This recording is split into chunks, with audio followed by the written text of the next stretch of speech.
Hello friends, कैसे हो आप सभी। आज हम पढ़ेंगे poem know then thyself. ये पोएम लिखी है अलेक्जेंडर पोप ने। सबसे पहले हम पोएट के बारे में पढ़ेंगे। नो देन दाई सेल्फ का पोएट है अलेक्जेंडर पोप।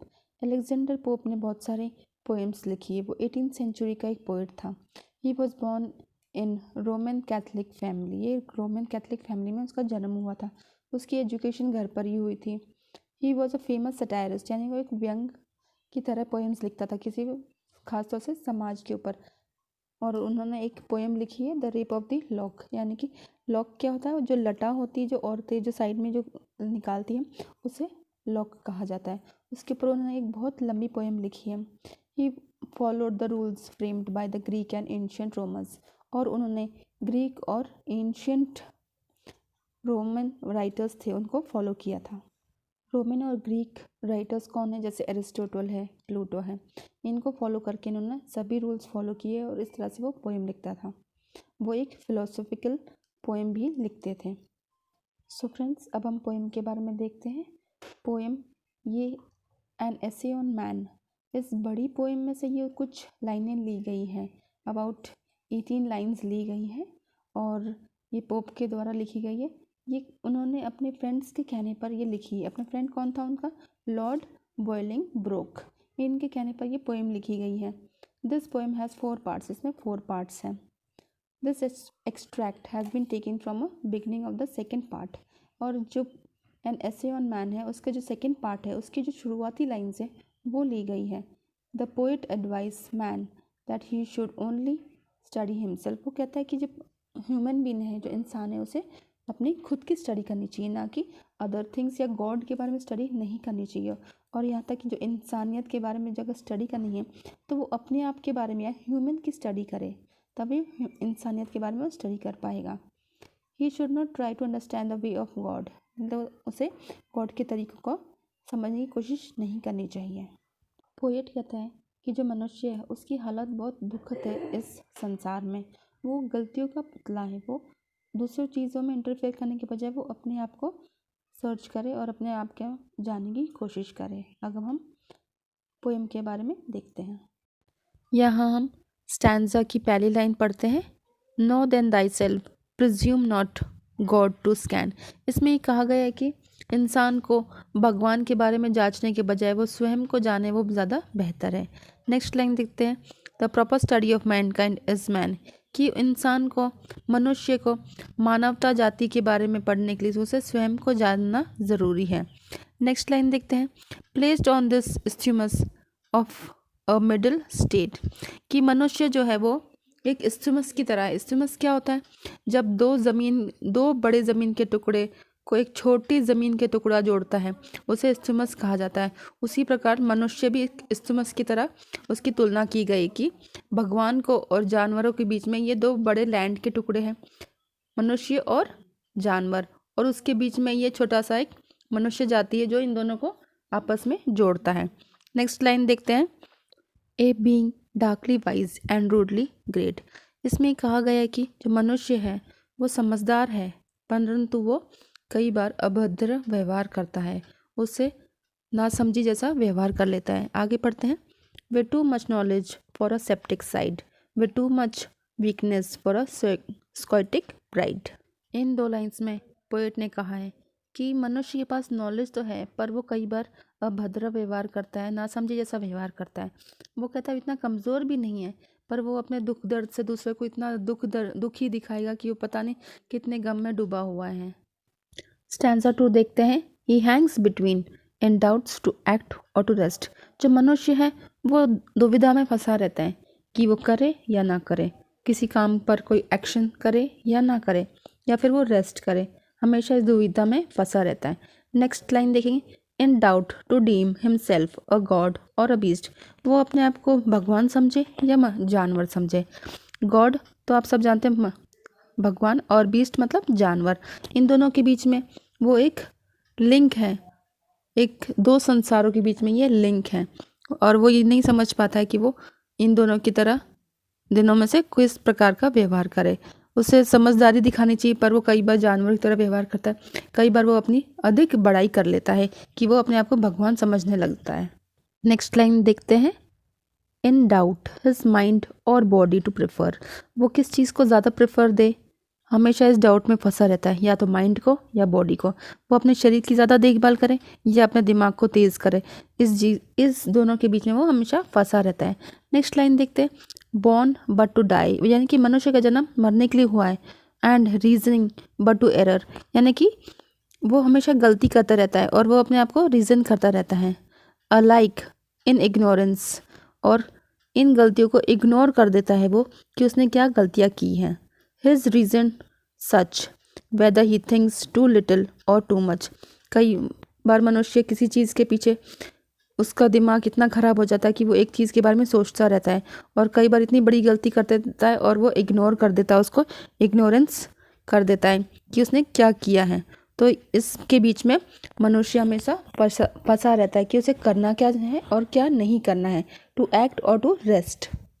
हमारा नेक्स्ट स्टैंजा है, chaos of thought and passion all confused, यानी उसके जो विचार है और उसकी भावनाएं, यानी कि वो दिल और दिमाग में हमेशा फंसा रहता है, उसे हमेशा कन्फ्यूजन रहता है कि वो करे या ना करे। स्टिल बाय हिमसेल्फ अब्यूज्ड और disabused, created half to rise and half to fall. जो मनुष्य है वो हमेशा अपने आप को धोखा देता है, और कभी जब नहीं देता है तो उसे ये रियलाइज़ होता है, उसे ये एहसास होता है कि क्या सही है और क्या गलत है। कभी वो अच्छे काम करता है तो वो हाई ऊंचाई पे चला जाता है, परंतु छोटी सी गलतियों की वजह से वो दोबारा नीचे गिर जाता है। तो जो मनुष्य है वो कई बार अपने आप को भगवान की तरह समझता है जब अच्छे काम करता है, और कभी कभी कुछ गलतियां हो जाती वो अपने आप को पशु समझने लग जाता है। आगे देखते हैं, great Lord of all things ये अ प्रे टू ऑल। मनुष्य जो है वो महान भी है और साथ के साथ वो ये भी कह सकते हैं वो हर एक व्यक्ति का शिकार हो जाता है। मनुष्य ही मनुष्य का शिकार हो जाता है किसी धोखे से, किसी गलती के कारण। सोल जज of truth in endless error and hurdles, यानी कि वो खुद एक जज है। वो कोई गलती या कोई भी सही काम करता है तो वो अपने आप को जज कर सकता है, परंतु फिर भी इस दुनिया में वो कई बार गलतियों का शिकार हो जाता है। स्टैंजा की लास्ट लाइन देखते हैं, the glory jest and riddle of the world. यहाँ पे जस्ट का मतलब है मजाक, और रिडिकल मतलब इसका मतलब ही मजाक है। कई बार मनुष्य ऐसी गलती करता है कि वो इस संसार में वो एक मजाक बन के रह जाता है। तो ये हमारा एक छोटी सी पोएम है जो अलेक्जेंडर पोप ने लिखी है। ये मनुष्य की जो गलतियां हैं और जो उसके अच्छे कर्म के बारे में कहा गया है कि वो ज़्यादातर गलती करता है, कई बार अपने आप को भगवान समझने लग जाता है, कई बार अपने आप को गलती करता है तो वो एक पशु समान हो जाता है। तो ये छोटी सी एक पोएम है। आगे हम क्वेश्चन आंसर्स देखते हैं। हमारा पहला क्वेश्चन है, what is a paradox, for to instance of paradox in the poem, यानी कि पैराडॉक्स एक विडंबना क्या होती है और इसके दो एग्जाम्पल्स दो, ये हमारा क्वेश्चन है। पैराडॉक्स क्या होता है, मतलब किसी चीज़ को जान के अनजान होना, इसे विडंबना कहते हैं। किसी चीज़ को हम जानते हैं पर फिर भी अनजान हो जाते हैं, इसे पैराडॉक्स कहा जाता है। तो दो एग्जाम्पल्स जैसे हैं, the Lord of all things, यानी कि पोएट कहता कि वो है तो सभी चीज़ों का भगवान देवता, परंतु फिर भी वो उसका शिकार हो जाता है। एक तो ये है, और वो सेकंड है डार्कली वाइज। डार्कली वाइज है मतलब वो समझदार होके भी अनजान बन जाता है किसी चीज़ों के प्रति, इसे कहा जाता है डार्कली वाइज। पोएट कहता है कि उसको नॉलेज तो है परंतु वो लिमिटेड है। वो पढ़ा लिखा है, समझदार है, पर फिर भी वो इग्नोरेंट है। तो ये कुछ एग्जांपल्स है जो बताते हैं कि पैराडॉक्स या विडंबना क्या है। हमारा क्वेश्चन 2 है, how is man stuck between an angel and an animal, यानी जो मनुष्य है वो देवता के समान और पशु के समान किस तरह से उन दोनों के बीच में फंसा हुआ है। तो हमारा उत्तर है, man occupies a middle position between an angel and a beast, यानी कि जो मनुष्य है वो एक देवता और एक पशु के बीच में फंसा हुआ है। He is great as well as mean, यानी कि वो महान भी है परंतु वो तुच्छ भी है। He has so much knowledge that he can not be a septic, यानी कि उसके पास इतना ज्ञान है फिर भी वो इग्नोरेंट नहीं हो सकता, किसी चीज़ को अनदेखा नहीं कर सकता। He is so weak that he can not be indifferent to pain, यानी कि वो इतना कमज़ोर भी नहीं है कि उसको दर्द उसको तंग कर परेशान कर सके। He can rise a little, यानी वो इतना उसको ज्ञान है कि वो ऊंचा उठ सकता है, परंतु फिर भी वो उस पर ये काम नहीं करता है। ही बिकम्स, और वो भगवान बन सकता है, परंतु he can fall a little, यानी कि वो कुछ ऐसे काम भी कर सकता है कि वो नीचे तुच्छ बन सके या एक पशु समान बन सके। इस छोटे से क्वेश्चन में ये कहा गया है कि जो मनुष्य है उसका जो स्थिति है, उसकी जो परेशानी है, वो किस प्रकार से भगवान और एक पशु के बीच में फंसा हुआ है। और नेक्स्ट क्वेश्चन है question number 3, why is that man can not be stoic, यानी कि जो मनुष्य है वो बैरागी या सन्यासी जैसा क्यों नहीं हो सकता है। कि मनुष्य के पास ज्ञान है, उसके पास खुशियाँ भी है, पर फिर भी वो किसी न किसी चीज़ के पीछे भटकता रहता है, उसको सफरिंग्स हो जाती है, यानी हर चीज़ के लिए वो बेचैन हो जाता है कुछ पाने के लिए। तो इस वजह से वो कहा गया है कि वो बैरागी नहीं बन सकता है। But man is full of weakness, उसमें कुछ ना कुछ कमज़ोरियाँ हैं। Owing to this he cannot develop the stoic attitude, और उसमें हमेशा कुछ ना कुछ पाने की चाह होती है, इस वजह से वो एक स्टोइक, एक बैरागी जैसा जीवन नहीं जी सकता। Question number 4, how is man confused being, यानी कि जो मनुष्य है वो हमेशा कन्फ्यूजन में क्यों रहता है, दुविधा में क्यों फंसा रहता है। Man is full of reasons as well as ignorance, जो मनुष्य है हमेशा तर्क करता रहता है कि हाँ भाई ये करना चाहिए, ये नहीं करना चाहिए, ये सही है या गलत है। There are both thoughts and passions in his mind, यानी कि वो दिल और दिमाग में हमेशा फंसा रहता है। Between his mind and his heart, उन दोनों चीज़ों में वो फंसा रहता है। He is considered himself as the sole जज ऑफ ट्रुथ, वो जानता है कि भाई ये चीज़ सही है और ये चीज़ गलत है, पर फिर भी उसका दिल और दिमाग में हमेशा कश्मकश चलती रहती कि वो करे या ना करे, पर फिर भी गलतियाँ करता रहता है। Is a man is to, और कहा जाता है कि वो हमेशा एक गलतियों का पुतला है। Therefore the poet calls him chaos of thoughts and passions, और जो पोएट है, जो कवि है, यानी अलेक्जेंडर पोप है, वो कहता है कि जो मनुष्य है वो गलतियों का पुतला है, हमेशा गलतियां करता है और हमेशा कंफ्यूजन में अपने जीवन जीता है। Now question number 5, what are the doubts that trouble man, वे कौन से डाउट्स है, वो कौन सी चिंता है जो मनुष्य को हमेशा परेशान करती रहती है। मनुष्य हमेशा परेशान रहता है। The poet says that the man often remains in doubts, यानी कि मनुष्य हमेशा किसी समस्या, हमेशा दुविधा में फंसा रहता है।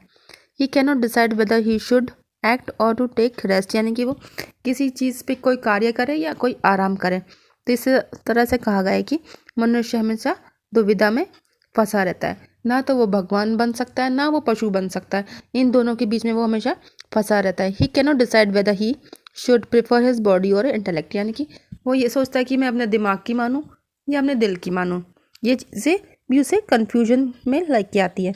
तो यहाँ पे हम कह सकते हैं कि मनुष्य जो हमेशा एक दुविधा में फंसा रहता है, एक कन्फ्यूजन वाला स्टेट रहता है। हमारा नेक्स्ट क्वेश्चन है, explain the lines the glory jest and the riddle of the world. इसमें एक क्वेश्चन ये है कि जो भगवान ने मनुष्य बनाए हैं वो भगवान के लिए एक गर्व की चीज़ है या एक मजाक है इस संसार में। हालांकि जो मनुष्य है, इस मनुष्य है भगवान का सबसे अच्छा क्रिएशन है, उसने सबसे अच्छी चीज़ बनाई क्योंकि वो इंटेलिजेंट है और वो पशु के समान नहीं है, वो अपने आप को सही रखे तो वो भगवान के समान है। इसमें ये कहा गया था, poet says the man is the supreme creation of God, यानी कि जो मनुष्य है वो उसका भगवान का सुप्रीम यानी सबसे अच्छा क्रिएशन है। सभी चीज़ों को देखा जाए तो मनुष्य सबसे अच्छा और समझदार है। He is above all other creatures, यानी कि सभी चीज़ों में वो सबसे उत्तम है। So he is the glory of God, यानी कि इस संसार में वो एक भगवान इस चीज़ पर गर्व कर सकता है। But he remains confused, can not decide what to do, परंतु फिर भी वो ऐसे व्यवहार करता है कि वो हमेशा कन्फ्यूजन में रहता है और दिल और दिमाग में हमेशा फंसा रहता है। So he is the just of the world, यानी कि जस्ट यानी कि वो इस संसार का मजाक बन गया है, उसने अपने आप को मजाक बना लिया है। Mains life is a ridicule, यानी कि वो एक मजाक बन के रह गया, उसका जीवन एक मजाक बन गया है। Also because one has been able to understand man fully, यानी कि मनुष्य अपने आप को ढंग से समझ नहीं पाया है। क्वेश्चन है, what is the rhyming scheme used in the poem, यानी इस पोएम में पोएट ने कौन सी राइमिंग स्कीम यूज़ की है? वो है कपलेट, यानी कि 2 लाइनों में राइमिंग स्कीम बनाई है। जैसे जो लाइन है उसकी जो लास्ट वर्ड्स है, जैसे स्कैम और मैन, फर्स्ट पैराग्राफ में आपने देखेंगे स्कैन और मैन, इन दोनों में राइमिंग है। और उसके बाद जो थर्ड और फोर्थ लाइन है उसमें स्टेट ग्रेट, ये एक जैसे साउंड करते हैं, इसे इन्हें राइमिंग कहा जाता है। और ये 2 लाइनों में है इसलिए कपलेट कहा गया है। और जैसे 5th और 6th लाइन में साइड प्राइड, इसमें जो वर्ड्स है जैसे डी और ई, IDE, साइड में क्या है IDE और प्राइड में PRIDE, लास्ट के जो 3 वर्ड्स है, जो 3 अल्फ़ाबेट्स है वो सेम है। इसे कहा जाएगा राइमिंग या कपलेट। 2 लाइन है तो इसलिए कपलेट कहा गया है। ये हमारी छोटी सी पोएम थी, ये अलेक्जेंडर पोप द्वारा लिखी गई है और नो देन दाई सेल्फ, और ये उनके दोस्त जो हैं लॉर्ड बॉलिंगब्रोक के द्वारा उनके कहने पर लिखी थी उन्होंने। और उन्होंने इस पोएम में कहा है कि जो मनुष्य है वो हमेशा सबसे सुप्रीम क्रिएशन होने के बाद भी वो एक कन्फ्यूजन में जीता है, हमेशा विडंबना में जीता है, और वो ना तो अपने आप को देवता के समान बना सकता है, ना ही अपने आप को पशु के समान। जो पोइट है वो कहता है कि मनुष्य है वो हमेशा कन्फ्यूजन में जीता है, वो ये नहीं समझ पाता मैं करूं या नहीं करूं, वो दिल और दिमाग में हमेशा फंसा रहता है। ये छोटी सी पोएम है और ये कुछ क्वेश्चंस मैंने डाले हैं, तो आपको इस वीडियो को लाइक करना, शेयर और कमेंट ज़रूर करना।